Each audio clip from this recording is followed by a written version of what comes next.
There's a ton of guitar reviews here on YouTube, but almost all of them are for guitars that are brand new, right out of the factory. A lot of times unboxed right there on video. Those are awesome and they can be very informative, but I want to do a little bit different kind of review today. Today we're going to be reviewing this Jackson Pro King V KVQ that I've had for over 10 years now. So we're going to do some of the typical review things. We're going to talk about the specs on the guitar, what I like about it, what I don't like. We're also going to talk about how this thing has held up over 10 years of use and abuse, and how guitars, specifically Jackson guitars like this one, hold up over time. Let's run through the specs real quick. We'll start at the head and work our way down. Typical Jackson inline tuners. They are standard Jackson tuning mechanisms there. No locking tuners or anything fancy like that. We do have the locking nut here, of course. Moving on to the neck here. It is a 3-piece maple neck, very thin. Kind of reminds me a lot of some modern Ibanez necks. The finish on it is great, super smooth. I love the way it feels. We got an ebony fretboard with shark fin inlays. Looks great. As you can probably see, I definitely need to clean it. The fretboard radius is actually Jackson's compound radius fretboard. Goes from a 12-inch to a 16-inch radius. Feels really nice. A little rounder up here for your chord shapes. Flattens out down here to make your shredding a little easier. The nickel frets here, you probably can't really see. We'll try to get as much of a zoom in as you can, but they do have quite a bit of wear, and that is to be expected for nickel frets. I've been playing this guitar pretty relentlessly, beating the crap out of it over the course of 10 years. So with nickel frets, you would expect that kind of wear. It's nothing too bad. It's not unplayable or anything. But if this guitar did have stainless steel frets, you wouldn't be seeing that kind of wear. Fretwork though is very good. No sharp edges or frets sticking out or anything like that. We do have a little bit of cracking in the binding here. I don't know if you guys are going to be able to see that. Little bit of cracking there. Most likely from me living in a pretty dry environment. The neck has probably shrunken slightly over time, causing that cracking with the frets there. Not a big deal. It definitely wasn't like that when I first got the guitar. That didn't start showing up till, I want to say, probably about 5 years. I didn't keep this guitar very well maintained. You could keep a humidifier pack with it in the case to prevent those kinds of things from happening. But not a big deal for me personally, just a cosmetic thing there. We do have a neck through body here. Very nice neck joint. You can of course feel there where the neck meets the gloss finish of the body, but very smooth, gives great access to these higher frets, especially because we have this flying V body shape. There's nothing in the way there keeping us from playing all the way up on these high frets. Does go up all the way to 24, of course. It did come with pre-installed strap locks, which is a great feature. I think a lot of guitars should do that. It would be awesome. Moving on to the body here, we do have, it's an alder body with a quilted maple top. This is what they call the transparent amber finish. I love the finish. I think it looks awesome. And somehow I've managed to not get it too beat up over time.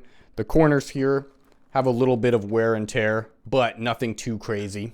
We've got two Seymour Duncan SH6 distortion pickups in there, mounted directly into the body, no pickup rings or anything.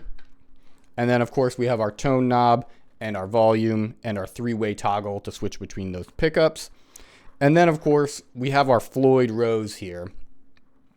Very polarizing piece of equipment here. This is a Floyd Rose FRT 02000, one of the Korean made Floyd Roses. And one thing about this Floyd is no matter how tight I get the tremolo bar here, it won't stay.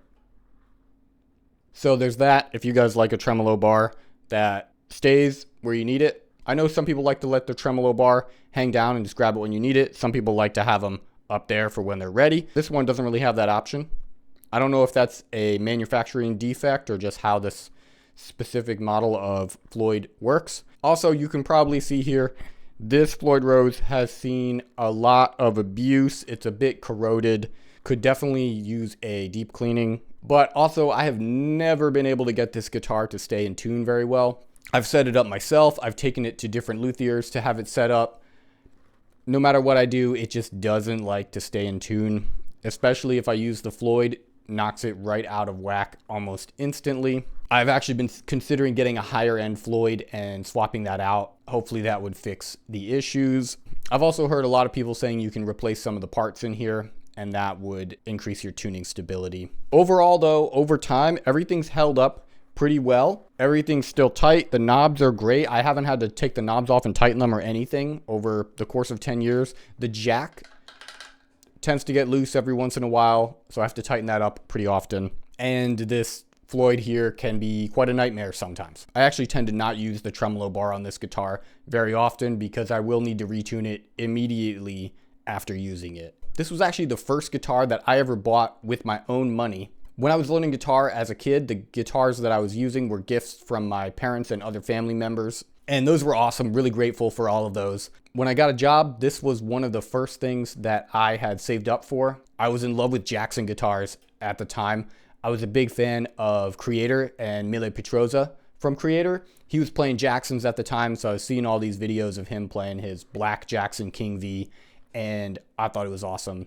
Still a big fan of Creator, and I think Jackson makes awesome guitars, but that's what inspired me to get this guitar. I was playing in some different bands at the time and writing some music using this guitar, a lot of thrashy stuff. This thing is pretty much built for speed, and it does its job well. When I ordered this guitar, I got it from Sweetwater. I'm sure a lot of you guys are familiar with them. The first time that the guitar came in, the pickup selector was very staticky, and sometimes the neck pickup or sometimes both pickups at the same time would cut out, and it had a lot of wiring issues. So the first one I got, I sent back after a day or two, and then they shipped me this one. And I haven't had any issues like that with this one. Like I was saying, I pretty much beat the crap out of this guitar over 10 years, and it has held up very well. Haven't had any issues besides the Floyd just not staying in tune at all if you use the tremolo bar, so I tend to avoid using that. So let's give it a little play test. You guys can hear how it sounds. We're going to start on the bridge pickup, and then we'll do a little bit of playing on the neck pickup as well.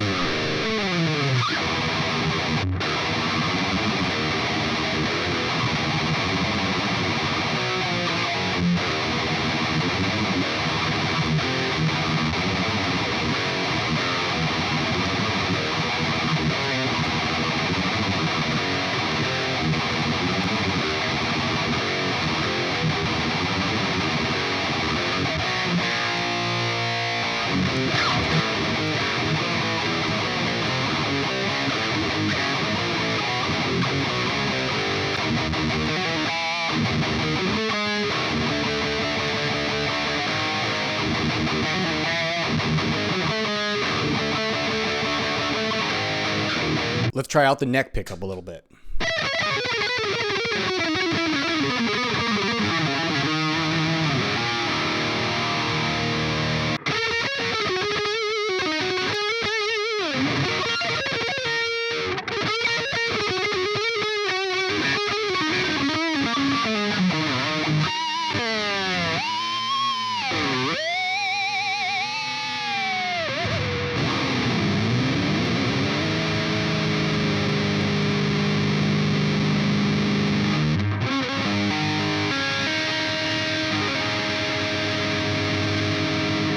So as you can see, using that whammy bar knocks it out of tune pretty severely, pretty quickly.